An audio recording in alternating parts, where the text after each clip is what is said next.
everyone, my name's Mike Benaziak, and after a few months off, welcome back to Finance on Your Terms. I'm so happy to be back. We've got a brand new Facebook page, we've got an awesome new logo that you see behind me, and I can't wait for the upcoming content that I hope you're going to love in the upcoming weeks.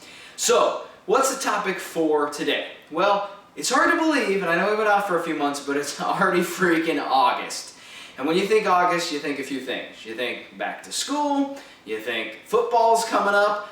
This year you actually think the Olympics in Rio, and also you think the Iowa State Fair. And that's really what I want to focus on today, is the Iowa State Fair. And you say, well, how does that relate to finance or investing? Well, let me tell you. So, I'm not a huge fair fan. I go every now and then, check things out here and there, but I'm not a huge fan. Now, I know a lot of people that are. And when I traditionally think about the fair, I think of two typical types of fairgoers. And the first one, is a person that goes every single year and they know exactly what they're going to do because they do it every year. They know the shows they're going to see, they know the exhibits they're going to go check out, they know the food they're going to eat, the drinks they're going to drink, whatever it is they know because they do it every single year. They know that ride they're going to check out before they hit up that vendor, etc., etc. Now that's all right, but the opposite type of person, gets a little overwhelmed with the fair. Maybe it's their first time, and maybe they go almost every year or every year, but still every time they show up they get overwhelmed. And it's overwhelming because, well, do I try new food? Do I not? What about the rides? Do I want to wait in the line?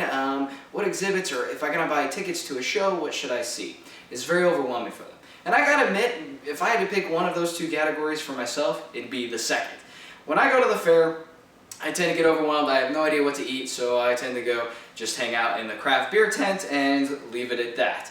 So again, how does this relate to investing? Well, when it comes to the investing world, I tend to run into a couple typical types of investors as well. And the first one are the people that are doing the same thing over and over again. And it doesn't necessarily mean bad habits that they're doing over and over, but they're doing the habits that they're doing consistently. And habits are a good thing to develop, but when was the last time you reviewed your financial habits? When was the last time you sat down and said, hey, am I contributing the same amount that I was contributing 2 years ago, 3 years ago, 5 years ago? Am I saving the way that I was saving 5 years ago? Am I spending the same amount and on the same things that I was 5 years ago? So, are you doing the exact same things, and does that still fit your financial situation, or more importantly, your financial goals? Now, the second type of investor, and the one that gets overwhelmed, just like that fairgoer, there's so much information out there nowadays that it's very easy to get overwhelmed when it comes to finances. There is information that we're being bombarded with constantly, and that can be overwhelming and lead us to being stuck and not doing anything. Okay, so if you're that type of investor, all right, what are the small steps? They don't have to be big. What are the small steps that you're taking today to start moving forward, even if it's little by little? So whether you're that initial type of investor that you need a refresher, that you need to try something different, or at least you need to go back and say, does that fit? Am I doing the same things? Does that fit what I want out of life?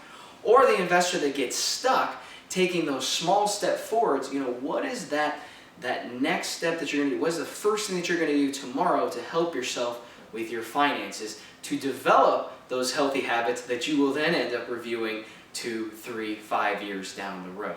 So I think hopefully that is a good start to this fall season of Finance on Your Terms. Please go out there, like my new Facebook page, share my new Facebook page, go ahead and share this video, and stay tuned because the next few episodes are going to be back to school focused, specific tips, specific helpful hints that you can use starting today that will help you succeed towards your financial future. Thanks, and I'll see you guys all soon, and thanks for watching.